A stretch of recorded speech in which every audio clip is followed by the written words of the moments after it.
Well, we have a fire.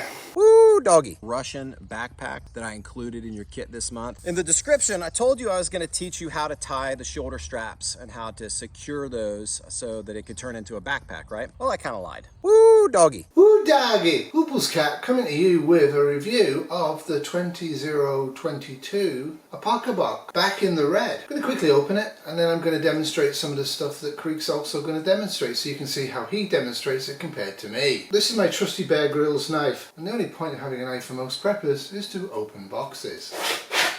The inside of the box, hold on tight, I'm just going to do a quick dump without much explanation at all, but let's see. He's keeping going with the photocopied edition of his thing, which is great. This is what he has sent me this month. A Kalahari bush axe head.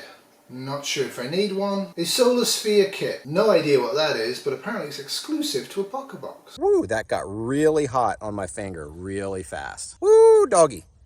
That burnt my finger. A Warrior Ice Pack. I don't like these at all. I think single-use stuff has no place in prepping. The Blue Grill Griller. The Apoca Clava Apocabox. The Apocabox Camp Knife. The Greg Stewart doesn't normally include knives in his boxes, so when he does it's always a treat. The Veshmakov Backpack.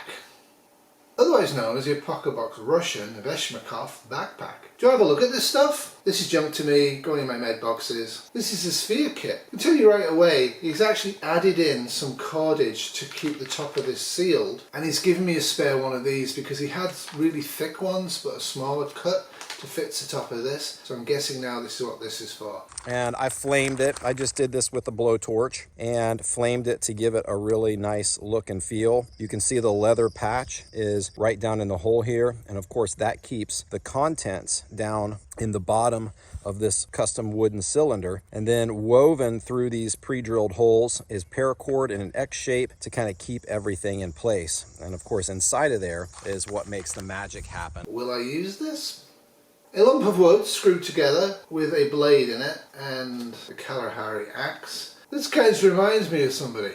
However, it's a balaclava. It's a nice balaclava, and balaclavas come from the Battle of Balaclava in the Crimean War when England attacked Russia. 1854 it was cold, so people in England knit balaclavas for the troops who would die in a dysentery and a lot of other things. So he says most balaclavas are too thick to be most use in most conditions. In other words, if it's mostly wind related, something like this will help a lot, but the really thick balaclavas that are like this thick aren't really that useful. They get covered in ice and all that stuff, especially the woolen ones. I tend to agree with that. One of these or two of these with an extra hat and an extra scarf actually works well. Now remember, balaclavas are very, very useful because you can do different things with them.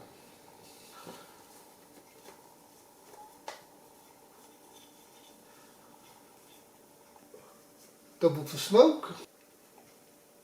And again, you can actually double and triple these to get ear protection. Ears are often the thing that gets really cold quite quickly. I like this. The cardboard box. What's in the cardboard box? I don't know why they do this. It's completely unnecessary. This, I think, is a knife.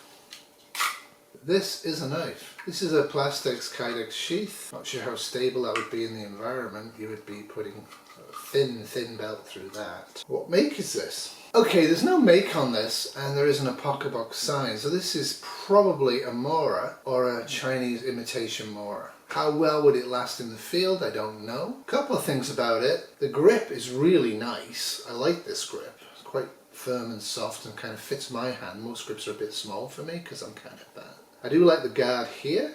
These are always nice. And there's actually a hole here so you can actually put a string to it. It's not tactical, but this helps you find it when you drop it. Is it sharp? Now I will say in the past I've cut myself, so I'm being very careful with the Apocabox stuff. Oh, it's sharp. Ooh. Yeah, that's sharp. Not sure if it'd last for years with resharpening because I don't know what the steel is. I'm not even sure if it's full tang. Don't know. I wouldn't use this as a primary knife. I am happy to get it as a backup. This is the Blue Gill Griller. This handle is going to get very hot. However, you should have, if you're cooking in the wilds, proper hand protection on. And you could easily fashion a stick of some description to hold this. Small grill size, I like that. A lot of them are big grill size and things drop through. Not a bad product. Again, won't be using it because I'm vegan, but nice to have in case I decide I need to have to fish. That's it apart from this.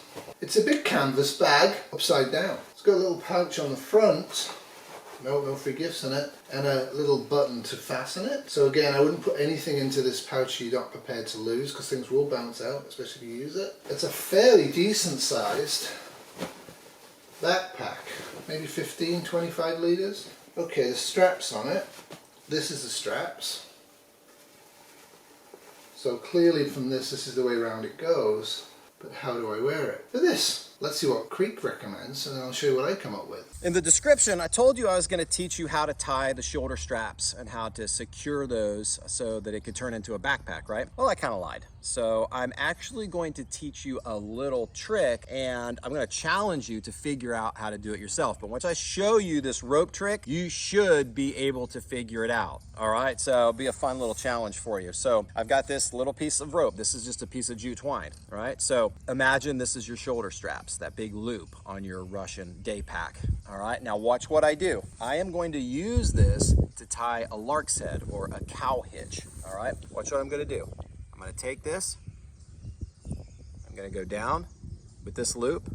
I'm going to reach through that loop and pull through the two strings. All right, and then when I pull that, I have a lark's head or a cow hitch. Let's do that one more time. And that's all the tips and tricks you get to figure out this Russian pack. It's an ingenious method of closing and cinching off the top of that pack. All right, got my loop. All right, I'm gonna take and I'm gonna fold over a loop part of that. I'll do it from this side this time. Fold over a loop part of that. I'm gonna grab these two strings in the middle and I'm gonna pull them through. And then I'm gonna put something, AKA the top of your backpack, in through here and cinch that down tight. And that right there is almost how to secure your Russian daypack. Good luck. Well, that was a fun misadventure. Quite a few things went wrong with this. Not really that happy with it, but this is what it's like. Straps are okay, you'd have to fiddle with them. Not sure about security at the top. I think I would actually thread through some cordage and actually pull it. Not sure about the straps. Might just sew them in, to be frank with you. It would save a lot of fiddling around. Anyway, I had fun with this. I haven't really shown you how I did this because, are you up for a challenge? Well, let's get to some fire starting, shall we? I don't really do fire starting. I think it's a skill you should practice on your own. And fire starting videos are kind of dull. Let's have a look at Creek Stewart's. Heavily edited. Hey guys, it's Creek Stewart with Apocabox, and in this video I am going to teach you how to use the Solar Sphere fire starting kit. We got to go out into the sun in order for me to teach you how to do this Solar Sphere kit. The cylinder, which you can decorate or flame. We've got this really cool crystal marble, which is going to be our fire starter. We've got a little bit of char rope, which is going to be our solar tinder. And then in my pocket, I have a tiny, the world's smallest jute tinder bundle. We're going to break a world record today with tinder bundles, and we're going to try to ignite the smallest tinder bundle on the planet. So here's the deal with solar fire start. One thing you need to know about solar fire starting is you have to be in full sun. Can't be in the shadows, can't be in the shade, it can't be cloudy, you can't be in dappled sunlight. It has to be full on bright sun. Doesn't matter where the sun is in the sky. Ready? All right, here we go. We're gonna bring in the marble. Got to get it right in that sun. There, I'm in the sun. Got my sweet spot right on there. I can see it's super bright. I bet it's hot. Oh, yep, I feel it on my finger. Watch this. I'm going to blow on this. See the red? Okay, now with char rope, once you've got an ember, you don't have to panic, all right, because it burns low and slow. And now we're going to put this in the world's tiniest tinder bundle. See if I can blow this in the flame. All right, so when it comes to your tinder bundle, you want to make a pocket, and I happen to be filming this on the world's hottest day in the history of mankind. All right, I'm gonna enclose this up in my tinder bundle, and you may be thinking, oh my gosh, Creek, you're snuffing that out. Don't worry, we're gonna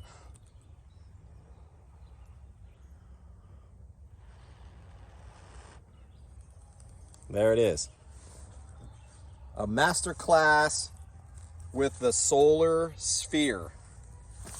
How long did that take? Like Just like 5 minutes. Yeah, 5 minutes, 15 seconds, not long at all, right? And that right there is how you use the Solar Sphere fire kit to start a fire in just a few seconds. Let's do it. I have my crystal marble char rope, which I'm not going to use. I'm going to try it with Kleenex. This is my usual fire starter, tinder.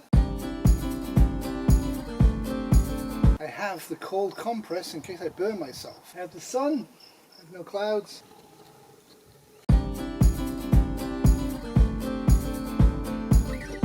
Tired.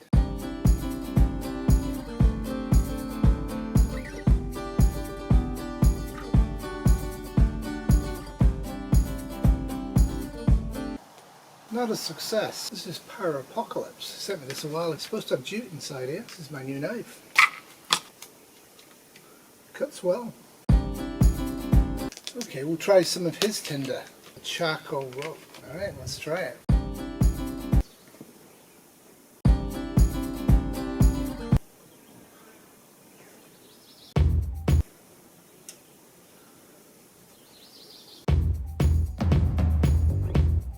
So I rate this about a 3 or a 4. You need perfect conditions and you need to spend a lot of time on it. And I would recommend that you use a fire accelerant like hand sanitizer.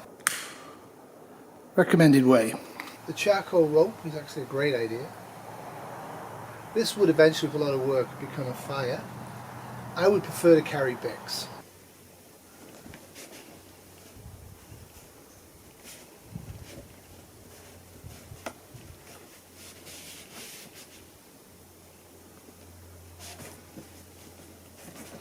Well, it won't go out now. That's the Apocabox paracord. That's what came out from it. Came out quite easily. Quite impressed with that. I better make sure this is out. You can see, burning good-o. Well, we have a fire. Let's get it out.